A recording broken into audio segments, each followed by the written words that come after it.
Hello everybody, welcome back. If you've been doom scrolling a lot and you're kind of getting upset with the amount of time that you're losing, or you're feeling like there are other things that you'd much rather do but you don't have the energy to do them, I'm here to offer you a new solution. And don't worry, I'm not going to tell you to stop consuming content altogether. Instead, I'm just here to offer you a way to consume content mindfully and realistically. So without further ado, let's get started. At this stage, it should come as no surprise that it has to do with the pocket notebook, but basically I got so tired of scrolling, especially when there was content that I actually wanted to consume but I never got around to it. So I began to make note of the things that I came across. Maybe it was a movie suggestion from a friend, or a TikTok tutorial, or a YouTube video on a topic that really genuinely interested me. And then it hit me. What if I began to pre-select my content? So that leads me to this.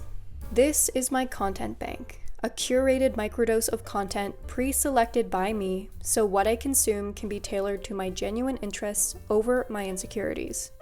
It's very simple. Here's how I set it up. I set aside some time to go through all of my social medias and networks, so this included Instagram, YouTube, Netflix, Spotify, you name it. And then I wrote down any piece of content that looked interesting to me. Now, whenever I feel like I need a content fix, instead of being at the mercy of the algorithm and having this infinite access to new media, I simply open up my content bank and choose what I want to consume from this finite list. Now, here is the kicker. I decided that I have to consume everything in this notebook before I'm allowed to go off and consume more. Here's why I think this works. First and foremost, it allows for intentionality and slowing down while consuming content. I think many of us are aware that one of the biggest issues with doom scrolling is the speed and the amount at which you are consuming. There's no natural resolve to doom scrolling, and it doesn't offer you any closure, so you're constantly feeling like you need one more video. When you curate the content that you consume, it's much more intentional, and in turn, it slows down that consumption process, especially when you're aware that you only have a limited amount. Second, I've been finding that it's making my relationship with content and with social media less toxic. When you reach your breaking point, the first solution that comes to mind is that's it, I'm deleting social media, but that's not always sustainable. And instead of having the mindset of I'm not allowed to consume content because it's bad and it's evil and it's making me feel bad and it's making me feel evil, you're allowing content just in moderation. And I found that it's making me feel less afraid of social media just in general. Finally, and this one's kind of fun, you can begin to trick your brain into doing hobbies. If you get really comfortable with consuming bits and pieces of content, you can kind of sneak in some more productive forms and trick your brain into doing them.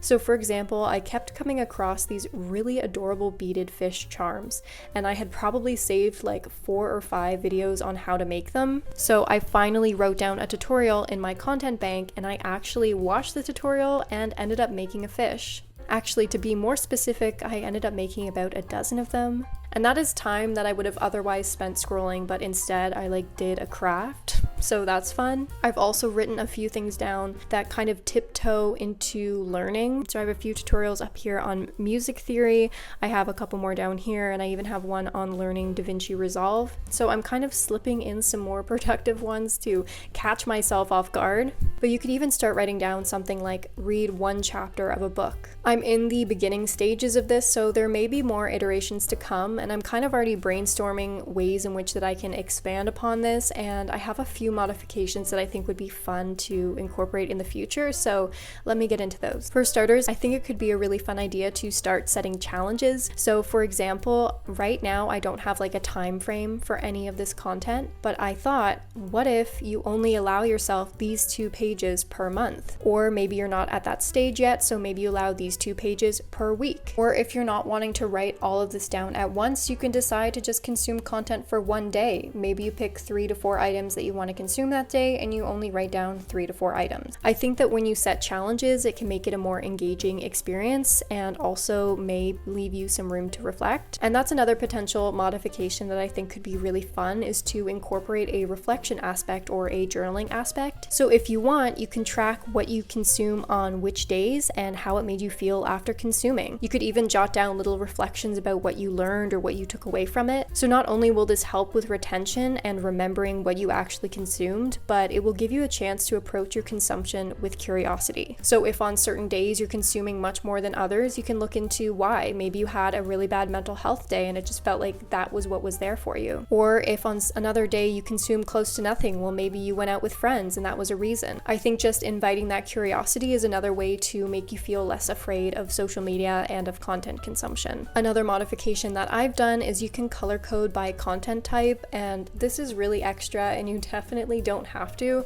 but the other thing that I've incorporated is like a color key because I'm one of those people, but anyway, I just have it coordinated like this, so at a quick glance, I'm like, oh, what type of content do I feel like I want to consume today? If I'm feeling a little bit better, maybe I will do a Skillshare class or a podcast or an article, and if I'm feeling like, you know what, I need some slop today, then I'm going to the TikToks, Reels, and Shorts. So for those who are wondering, what happens when you run out of content and how do you go get more?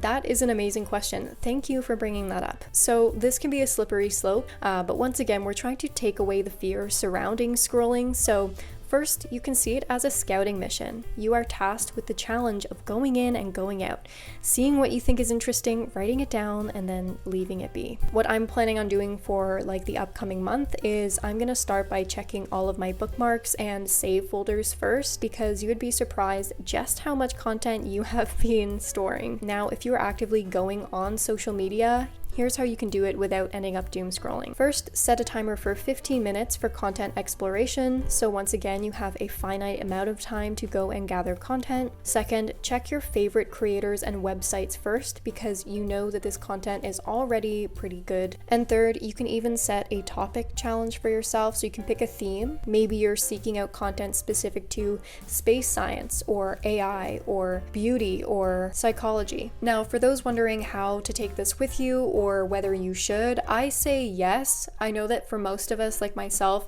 the biggest time when we are doom scrolling is when we have lots of downtime. So things like when we get home from work or school, or right before bed, or right in the morning. But if you do want to get into that habit, it's just a good idea to take it with you. So like if you are on the public transit, or you're somewhere where you might have a little bit of extra time and you want to doom scroll, that's a good time to refer to your content bank and kind of get into that habit. So for me, as you all know, I always carry around my pocket notebook with me, so it makes it a lot easier to just carry them together. I've really been liking this elastic band that I just put around them both so that they can stay together, and there's also room for a pen here as well that can just slip right in.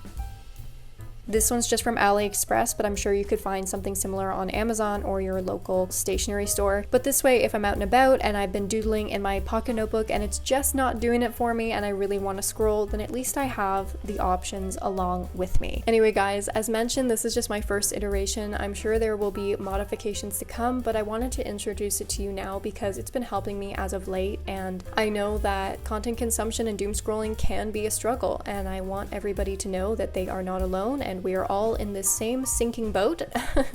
So yeah, that is it for today. If you enjoyed this video, please consider subscribing and giving it a huge thumbs up. Thank you so much for watching. I'll see you next time. Stay cozy and bye-bye.